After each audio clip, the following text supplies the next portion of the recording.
What's up, people? It's like the third time I'm trying to do this video. My battery is getting close to dying and my storage got filled up on my phone, so I had to do it again. But just gonna bust through this pretty quickly. This is the initial impressions of this Real Steel G3 Puukko light version. There is two other models of this knife. One is like a steel frame lock, and the other one I think they have a titanium one.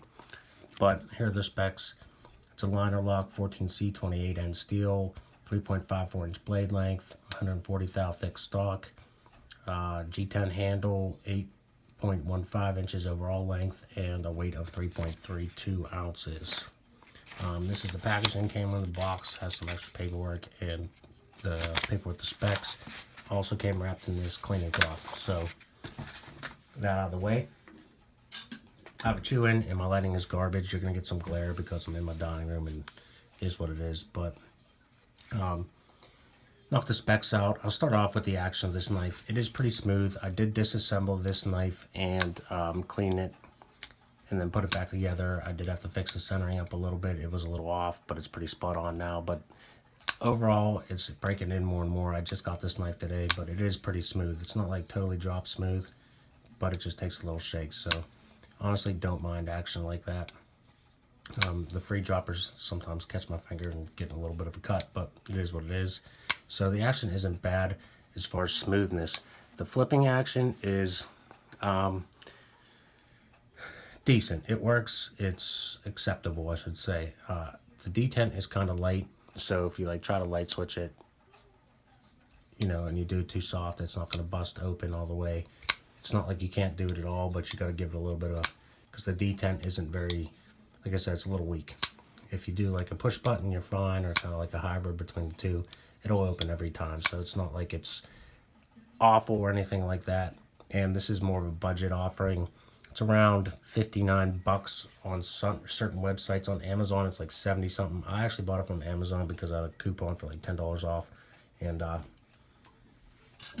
free 2-day shipping, got to my house quick, and if I had any problems with it, Amazon's pretty, you know, good about returns. So, anyway, like I said, you know, it's more of a budget, mid-price budget knife, and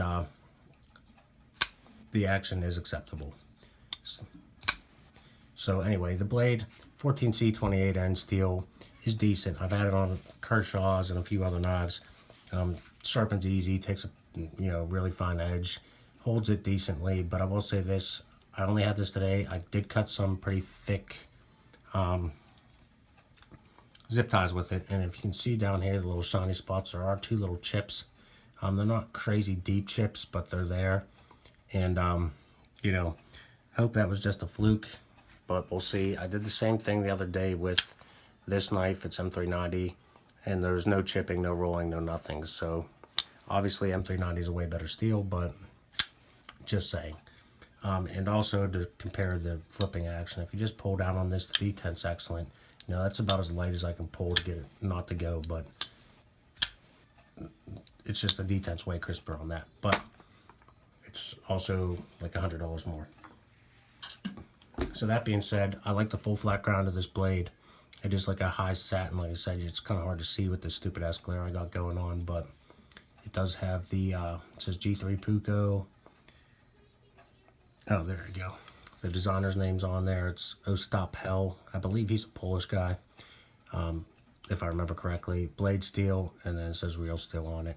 And it has the Real Steel logo on the pocket clip. So, full flat grind. I did slice up some cardboard with this just to see how it was. It slices good. It's really good slicer. As far as the blade steel goes, we'll see. You know, like I said, I already got some chips. But when I did cut them zip ties, I kind of stuck the knife in both, you know, between the box and the zip ties and cranked it like that. So it is what it is. But overall, I like the blade design. The finish is nice and it cuts very well. Handle, G10 handle, you got flow through construction. There's one standoff, and then it's just a pivot. These handles are done very nicely. This is the fruit green color. It also comes in a black G10. So it's not like, it's really smooth, but it still has a little grip to it, and it's really done well. The liners are nested in there, so You don't see them at all. It's very well rounded and contoured. It's just very well done. Overall, I really love the design of this knife. It's super comfortable in hand, and they did a great job on the handle. The pocket clip, stainless steel pocket clip, one side, right-handed tip up carry only. This is really tight spring tension on that clip. I had pajama pants on when I first got this knife and tried to stick it in there, and it was not happening. But later on, I was kind of worried about that. When I showered, changed, got jeans on, and got ready for the day. In jeans, this functions fine, and I was really worried about it, but it does. It slides in, and in like jeans or tactical pants, this pocket clip be fine. I wouldn't try to stick it in like gym shorts or, like I said, pajama pants, so pull them off your ass. But so it is probably a little bit too tight, but for jeans, it works fine. Centering is good, but I did disassemble and clean off the knife. When it came, it had like this really gunky lube on it, and I cleaned that all off and fixed the centering when I reassembled it. So that shit's good now. That is what it is. It's a $60 knife. Every once in a while, you got to dick with them to get them centered or do whatever, but it did center up pretty nicely after the fact. So overall, I like the knife. I really love the design, honestly. And like I said, this does have 2 other versions or 3 other versions, like 2 different stainless steel frame lock versions, and then I think that it comes in a titanium one. But I don't know that it comes in the full flat grind. There's a Scandi grind version and then like a duplex grind. The duplex grind, I'm not sure if it's like full flat or hollow and flat, or just like a really thick flat and a thinner flat grind. But it is definitely a duplex grind, and I honestly like the full flat grind a lot better than either one of those 2. Why I didn't pony up for the more expensive ones. The steel liner lock, or steel frame lock, I don't think is that much more. I can't remember. The titanium's up in the hundreds, though. And I don't remember if it had a steel lock bar insert. And I know some people don't care, but to buy a Chinese knife for me, I definitely look for, a steel lock bar insert. Why? Because I've had a ton of frame locks, and the ones with steel lock bar inserts have a lot more forgiving as far as lockup goes, and still having a solid no play knife. A titanium one can be off a little bit and have stick and whatnot, so it is what it is. But speaking about lockup, which I didn't mention, this is a liner lock. It is, not too late, not too early. There is no play at all in this knife. So the lockup on here is great. They did do a nice job with this liner lock. The little cutout there on the G10, you can get the liner easy. As you can see, it's flat on this side. There's a little groove in there with the milling, but they definitely gave a little relief cut there, and it lets you access the liner very easily. So overall, I like the knife. As far as the steel goes and how it's chipping already, we'll see over time in use how it holds up. If I have any problems with it, I'll do another video on it. But before I end this one off, I'll just do a couple size comparisons. I'll move my camera a little bit to get more overhead so you can get a more legitimate comparison. So there's the Manix 2 lightweight, the Benchmade bug out, and the Real Steel Megalodon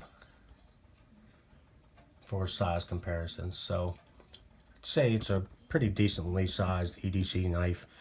Weight on it is not bad at all. Like I said, it's only 3.32 ounces. You get a decent bit of blade length for that, a decent cutting edge.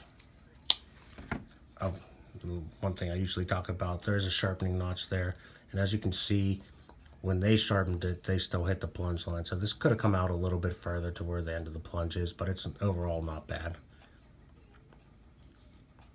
And yeah, that's it. So initial impressions on this, it's up to you if you think it's worth it with them little bit of issues for what it is for 60 bucks. Overall, I think it's worth it just because, like I said, I really like the design of the knife overall. The looks of it, the handle is so comfortable. It's just a really, well-designed knife. I'd like to see a better version of it, titanium frame lock maybe with a steel lock bar insert and a full flat ground blade. I'd definitely be into it. And done as well as this, I would like this better than this. So, yeah, that's it. And I'm out.